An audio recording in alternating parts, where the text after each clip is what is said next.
Hey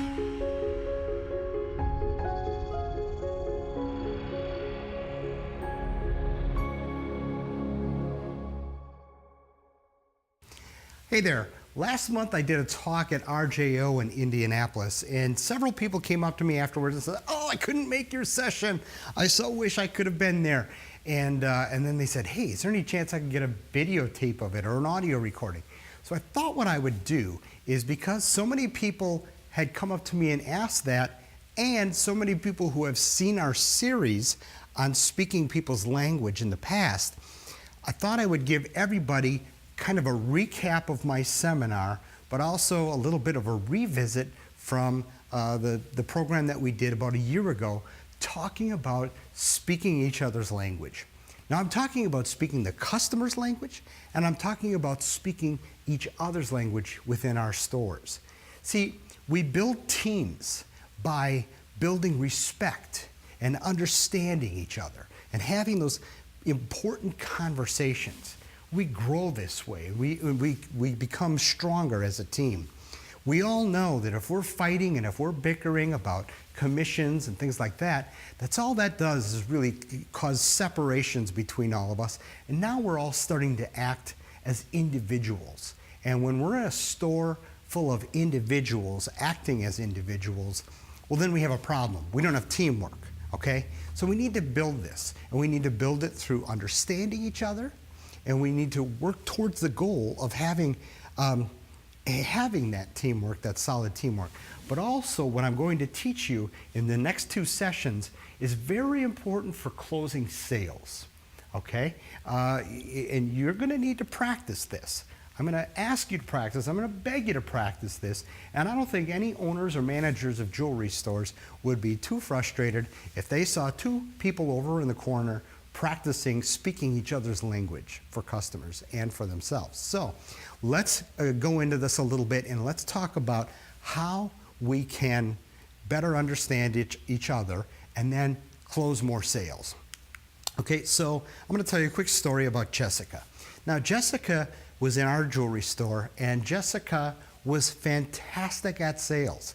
She would kill it. Man, if there was a person in front of her, that person was sold. Pretty good chance. But what ended up happening more often than not was, if she didn't close the sale right there in front of that customer, or with the customer in the store, that required then some follow-up. Well, we found out that this person would typically drop the ball on follow-up and was really not great or excited about details. You close the sale right in front of me, otherwise, I'm probably going to drop the ball. And what ended up happening was customers would call and say, "Well, she said she was going to call me. She never called me. I've got a custom job there, and we were going to do the next step and wanted to see the wax." And so the result was we were looking through her drawer and for things that really weren't in the right place. Procedures weren't followed. And it ended up with frustrated customers and frustrated team members. And so what we did is we did this fun little test. It was a personality test where we found out really what makes each other click, really what makes us tick.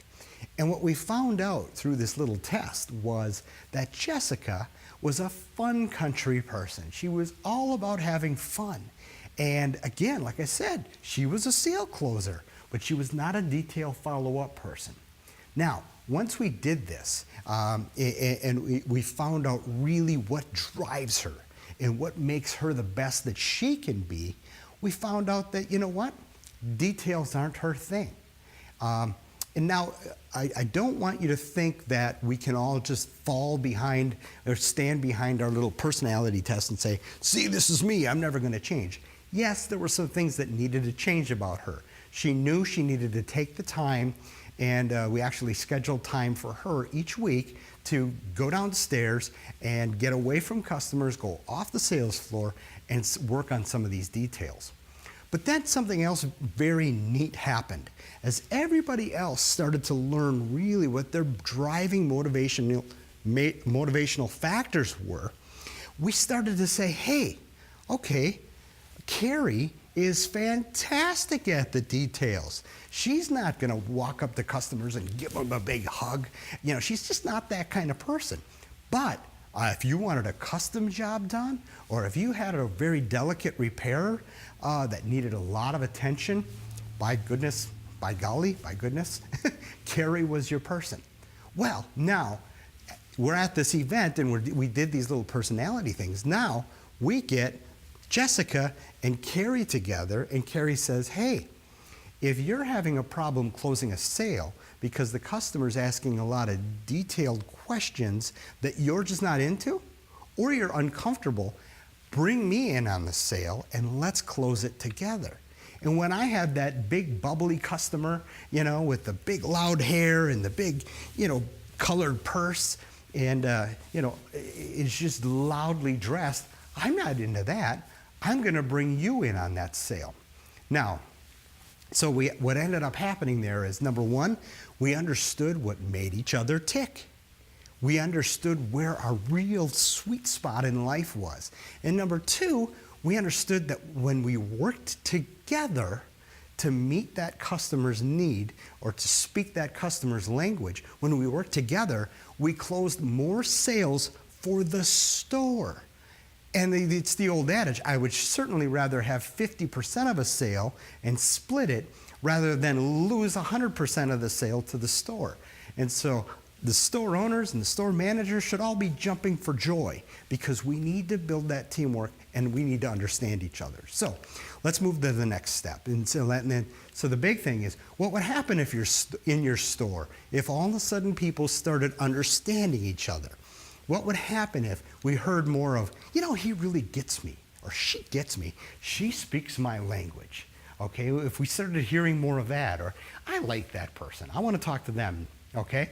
And then also, after the customers left our store, what would happen to things like Facebook posts or Google reviews if all of a sudden we're just really meshing and gelling with a lot of customers, okay? So neat things can happen.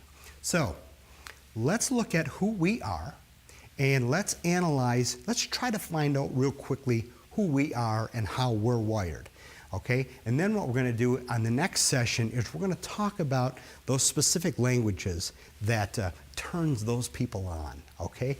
And it gets really exciting after we learn who we are. So we're going to have a play, right?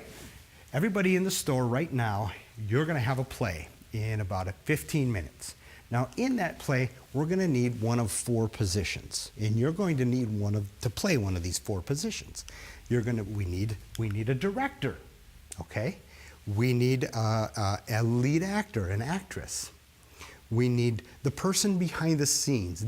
We call them the producer or the technical director, right? They're involved in costumes and lighting and location settings and all that type of thing. That's what I am in Creative Edge Productions here in Green Bay. And then we need somebody in the end to review the play. We need an audience, and we need somebody to write a review for Google, okay? So right now, take a few minutes. If you have to pause this video, think about which one of those roles that you're going to take. Now, if you decide you want to take 2 roles, write down those 2 roles, but write down your first preferred role, okay? I want to be the director, or I want to be the lead actor, okay?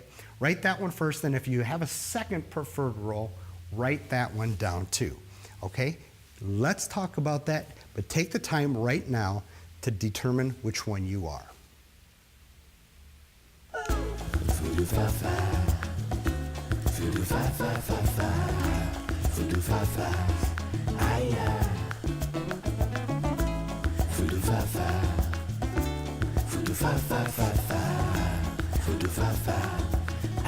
Et maintenant le voyage à la supermarché.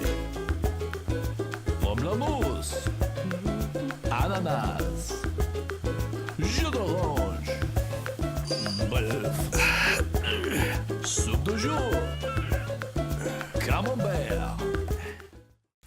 Okay, does everybody have down the role that they would like to be on a piece of paper, on your note paper here?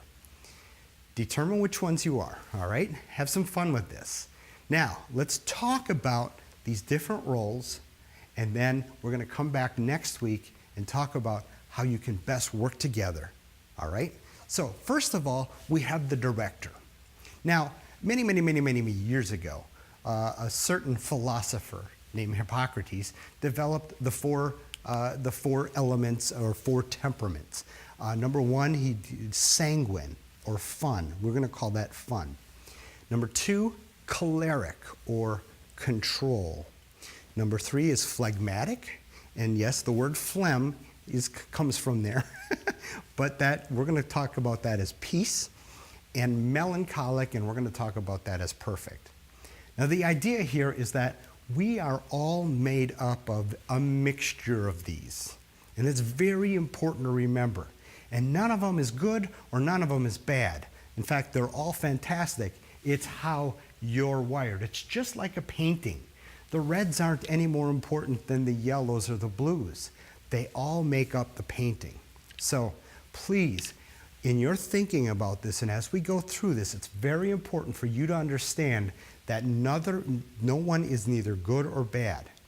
And then when we go through this, the beauty of this is once you understand really how you're wired and what makes you tick, then you can get on the right seat in the bus. Listen, the bus is going forward. We're going to have a successful jewelry store. But are you in the right seat on that bus? And so we're going to talk about that as well. So that's Hippocrates, and those are the four temperaments: sanguine, fun, choleric, control, phlegmatic or peace, and then melancholic or perfect. Now, I've only got 2 minutes here to wrap this up. Control country, those are your directors. These are the people, and we'll finish this again next week. But your control country people are your directors, so if you pick director first, write down control next to that. If you picked lead actor or lead actress, write down fun country next to that, okay? And then if you picked the producers, write down perfect country, because you guys are all about the details. And then next, if you're peace country, or if you were the audience or writing the review, write down peace country. So write down the ones that you were, and then we're going to talk exactly about each one of the strengths that those, what do I want to say? I want to call them motivations, okay? Each one of those motivations puts you in a great seat on the bus. So we're going to talk about those strengths next week. And then the great thing is how we apply that to customers, okay? So thanks for watching. Thanks for going through this. I know it was a little bit long, but we're going to finish up next week. And it's going to be a wonderful thing, learning what makes people tick, building respect, building teamwork, and then closing more sales.